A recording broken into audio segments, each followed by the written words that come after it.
ba kayo? Hindi. Kasi ako magulat eh. Bakit? Kasi kanina ko lang nalaman. Kasama pala ako dito. Pero wala eh, no choice eh. Share ko lang sa inyo yung basehan namin ng pagpili ng high school. May tatlo kaming basehan eh. Una yung height. Focus naman sa height. Pangalawa yung looks.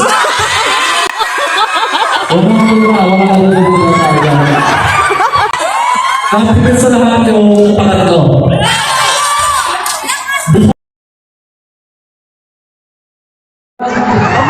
Two age of other. Anyway, I'm 26 plus 10 years old. Representing ang pinaka-gas na batch. Bakit gas? Kasi tumak kami sa proseso ng kondensasyon.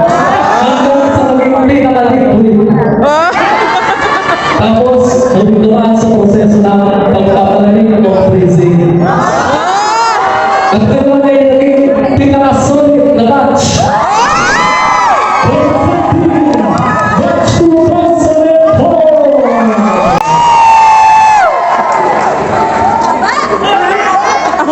Ako ay natira.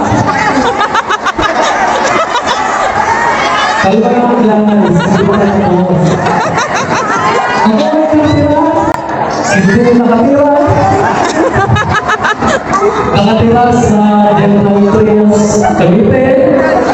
Minsan sa Tansaan, minsan Rosario, pero madalas sa puso ng asawa ko.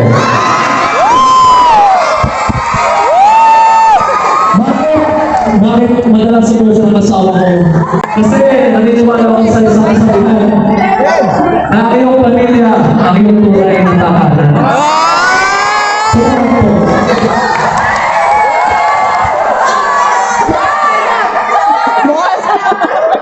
Sorry na. Time ko na para magsalita. Magandang hapon, madlang people! My name is Sharcos Quisana Marios, 37 years old, with 3 children. Naniniwala ako sa kasabihan na beauty is not about your face or your body, but beauty is about how you carry yourself with grace and confidence.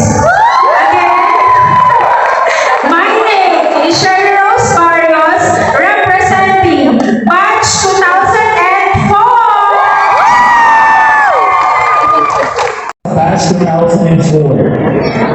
Sino sa mga naging guro mo sa RHS ang iyong pinaka-paborito at bakit? Again, sino sa mga naging guro mo sa Rosario National High School ang iyong pinaka-paborito at bakit? Yan ay walang duda. Walang duda kung sino. Hindi na si Nanay Sol Volante. Bakit? Kasi tinuloy na kami hindi estudyante. Tinuloy na kami kaibigan, anak.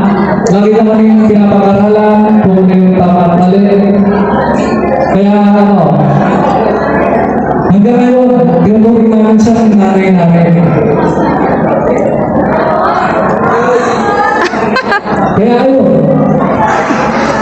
siya talaga yun, pinaming malilula. Pinakapaborito namin guro sa RHS. Salamat.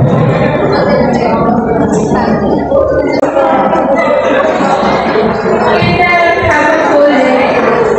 Para sa akin, lahat naman ng teachers sa RHS is nagbigay ng magandang halimbawa para sa atin. Kung ano tayo ngayon, para maging important sila ng buhay natin.